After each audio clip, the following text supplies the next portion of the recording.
My wife turned our entire friend group against me, claiming I was financially abusive because I cut her allowance. I didn't argue. I just posted the receipts of her spending $15,000 of our savings on online gambling. Then the group chat exploded. Original post: I, 32 male, discovered 3 weeks ago that my wife, 30, has a serious gambling problem. Not casino gambling. Online gambling. The kind you can do from your phone at 2 a.m. while sitting on the couch pretending to scroll through Instagram. We've been married 4 years. Good marriage, I thought. Both working professionals, me in IT, her in marketing. Combined income around 140 K. Not rich, but comfortable. We had savings goals. House down payment, emergency fund, maybe kids eventually. Had. Past tense. It started when I noticed our savings account was lower than it should be. We each contributed $800 a month to joint savings. Should have had around $42,000 saved up. Had $27,000. Checked the statements. Withdrawals. Lots of them. $200 here, $500 there, $1,000 once.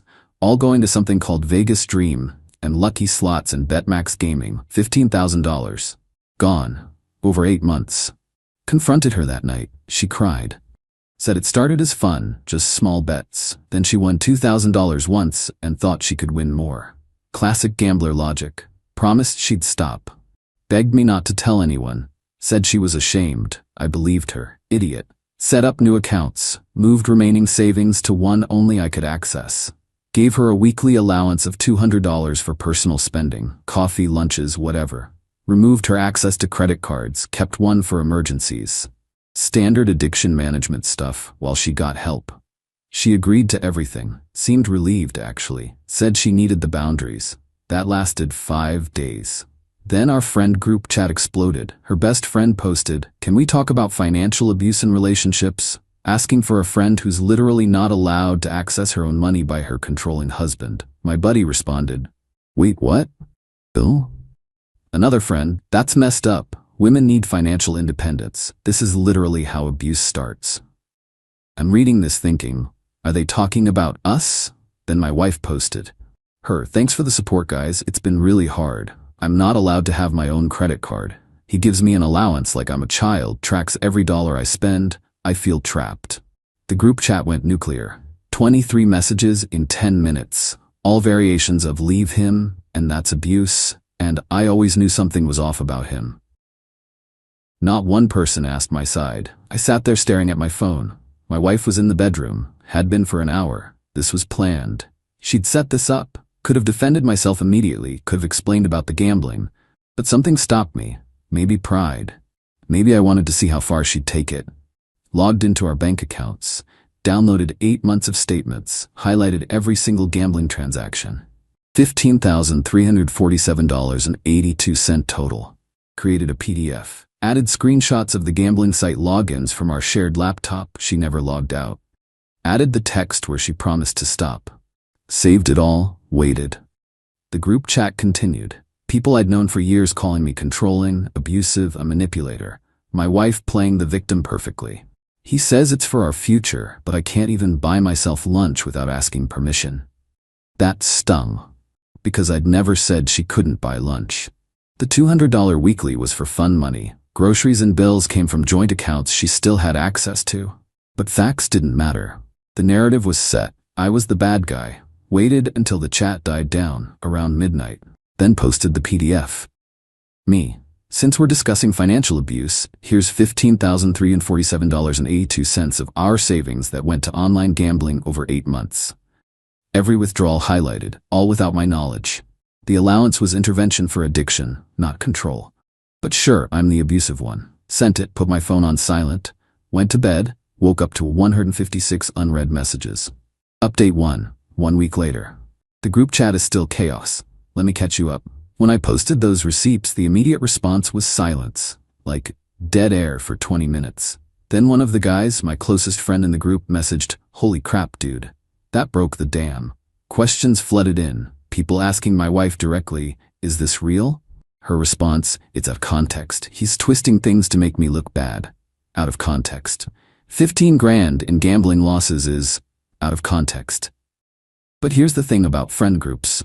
Once you plant doubt, people take sides. Not based on facts, based on feelings and who they like more. Her best friend doubled down. Okay, but posting private financial info publicly is still controlling behavior. This is revenge, not concern. My buddy, he posted it because she publicly called him abusive. That's defending yourself. Her friend, he could have handled this privately. My buddy, she made it public first, and so on. The chat split, maybe 60-40 against me, which honestly was better than expected. Before the receipts, it was 100% against me. But here's where it got messy in real life. My wife moved out, went to stay with her best friend, left me a note. You humiliated me. I can never forgive this. We're done. No mention of the gambling, no apology, just anger at being exposed. Her family started calling. Her mom left a voicemail calling me cruel for airing dirty laundry and destroying her daughter's reputation. Her dad texted, "Real men handle problems privately. You're pathetic." My family? Supportive but worried. Mom said, "Honey, you're right, but being right doesn't mean you'll win. People don't like being wrong about someone they defended." She wasn't wrong. Work got awkward. My wife and I don't work together, but we have mutual professional connections. Word spread. HR called me in for a wellness check because someone reported I might be going through something.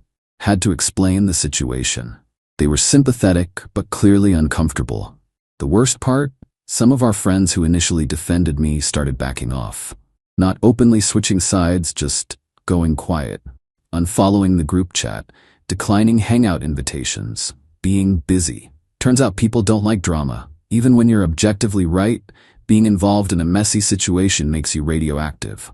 Meanwhile, my wife started her own narrative campaign. Not in the group chat, she'd learned that lesson, but individually. Messaging people privately. Her version. Yes, she had a small gambling problem, but I was overbearing and controlling. The gambling was her way of feeling free. Classic abuse victim behavior. She was coping, and people bought it, or enough of them did.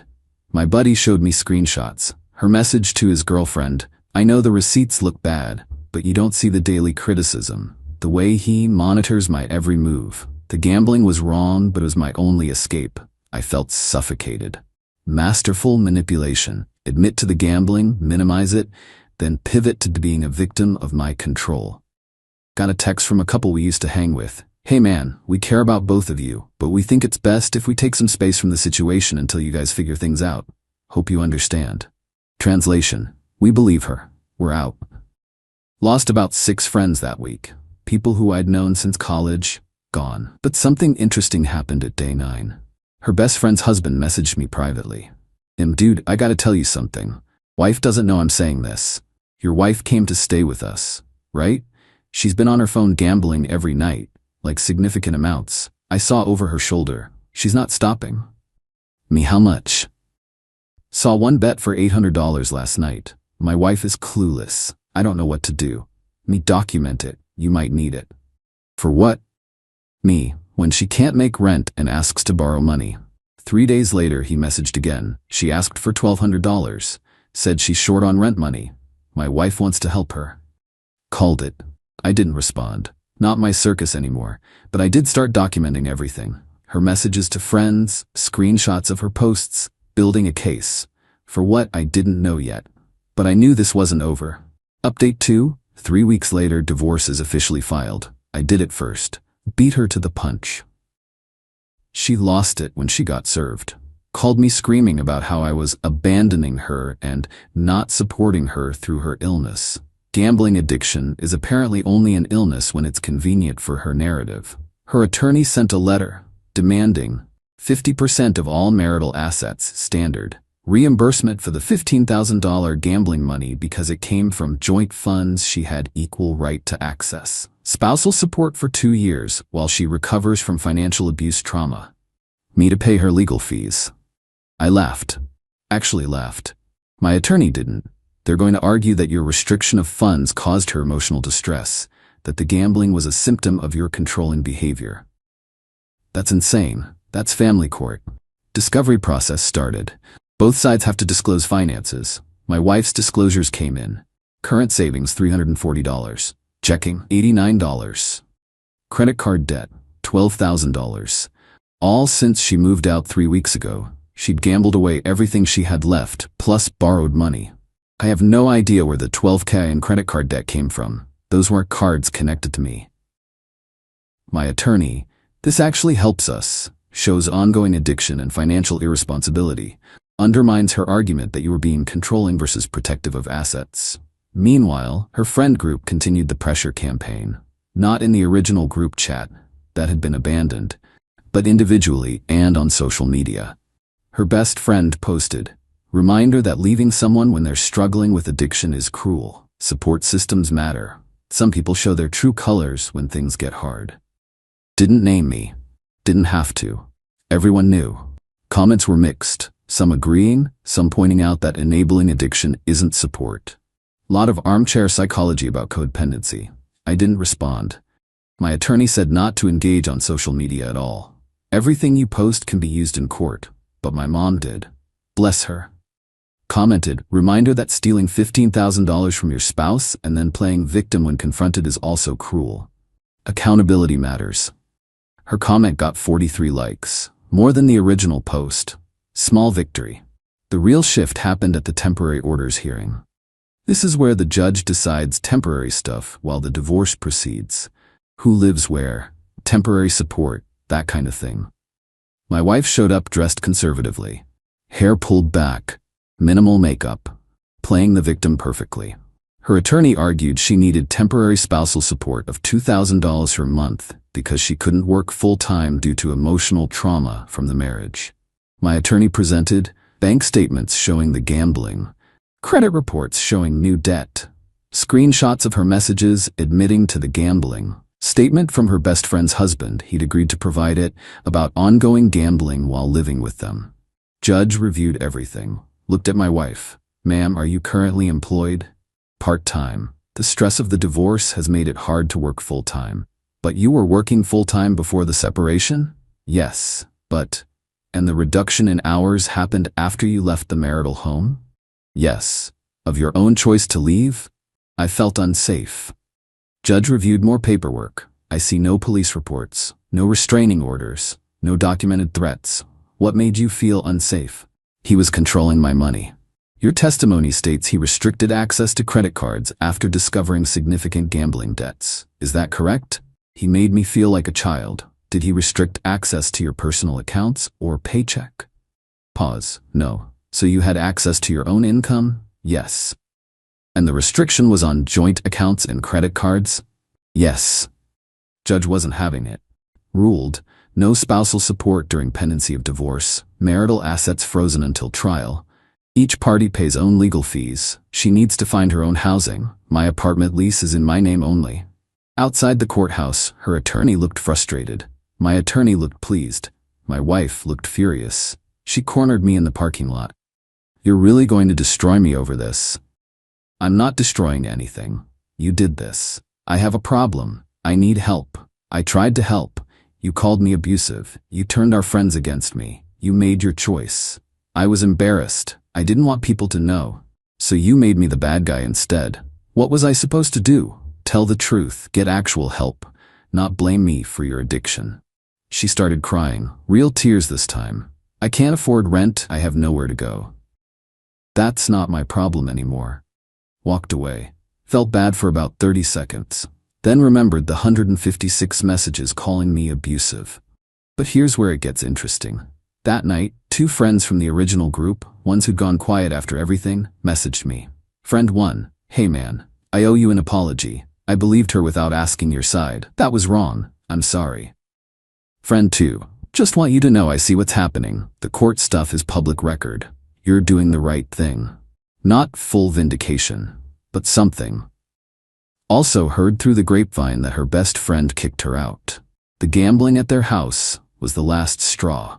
Her husband put his foot down after she asked to borrow more money. She's staying with her parents now, who, according to my buddy who's still loosely in touch with that circle, are not happy. They're traditionalists, believe in staying married. Working through problems. They're funding her attorney but making it clear they think she's screwed up. The narrative is slowly shifting. Not everywhere. Not with everyone. But enough. People are starting to ask questions. Like, wait, if he was so controlling, why did she have her own credit cards? Why could she leave whenever she wanted?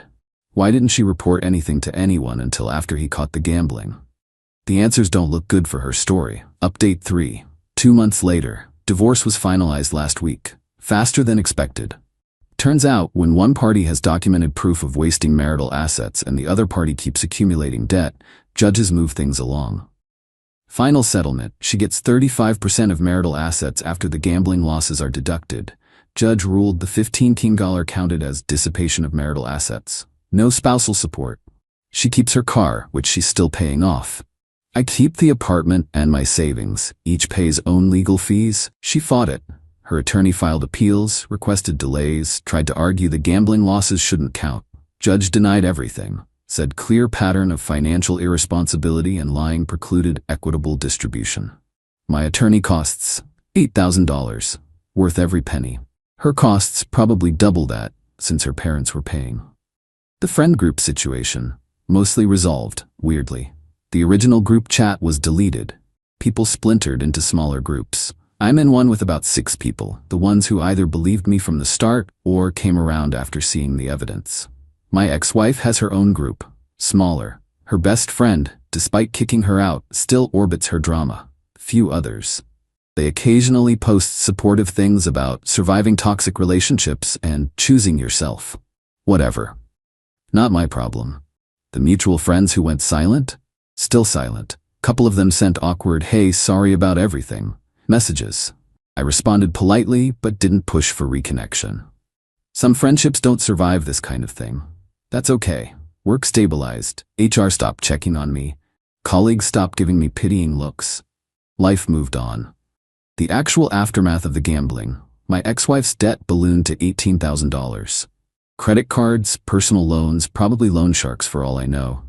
Her parents cut her off after she asked for more money post-divorce. They'd funded her attorney with the agreement she'd get help for the gambling. She didn't. She's in some kind of outpatient program now. Court mandated as part of a payment plan negotiation with creditors. Don't know details? Don't want to. Last I heard, she's working full-time again. Living in a studio apartment. Still doing marketing. Functionality intact, even if her finances aren't. We don't talk. No reason to. No kids, no shared assets, no connection. But I did get one message from her about 3 weeks ago. "I'm sorry. For what it's worth. I was wrong to blame you. I was ashamed and scared and I handled it badly. I know you probably don't care, but I needed to say it." I read it. Didn't respond. What would I even say? Thanks for the apology after destroying my reputation and trying to take me for everything in court? Water under the bridge? I forgive you? I don't know if I forgive her. I'm not angry anymore, which is different. Anger takes energy. I don't have energy for her. My therapist, yeah, I got one, says that's healthy. You don't have to forgive to move on. You just have to accept that it happened and choose what to do next. What I chose: new apartment. Better job, got promoted actually. Kept the friends worth keeping. Started dating again, casually, nothing serious. Life is weirdly normal now. Quiet, no drama, no group chat explosions, no attorneys, just regular life. Sometimes I think about what would have happened if I hadn't posted those receipts. If I just defended myself with words. Would anyone have believed me? Would the narrative have stuck? Probably. People believe the first story they hear, especially when it fits their biases. Woman says husband is financially controlling? Must be true. Man says woman has gambling problem? Sounds like an excuse. I don't regret posting the evidence. Some people call it petty. Maybe it was. But I wasn't about to let someone destroy my reputation based on lies while I quietly took the high road. The high road doesn't clear your name. Evidence does. Final thought on the friend group thing. It taught me who my real friends are. Not the people who immediately took my side. That's just loyalty bias. But the people who asked questions. Who said, "I don't know enough to judge," and stayed neutral until facts came out. Those are the keepers. The people who immediately believed the worst about me without asking my side, they would have done that eventually about something else. Better to know now. As for my ex-wife, I hope she gets help. I really do. Addiction is brutal. It destroys lives. But her addiction isn't my responsibility. Her choices aren't my fault. And her recovery, or lack thereof, isn't my problem. I did what I could when I was her husband. Set boundaries, tried to help, got accused of abuse for it. Now I'm just a guy who learned an expensive lesson about trust, friendship, and the importance of documenting everything. And you know what? I'm okay with that. Life goes on. Drama fades, truth eventually surfaces. Not always in time to save everything, but enough to save what matters. Myself, mostly. And that's enough.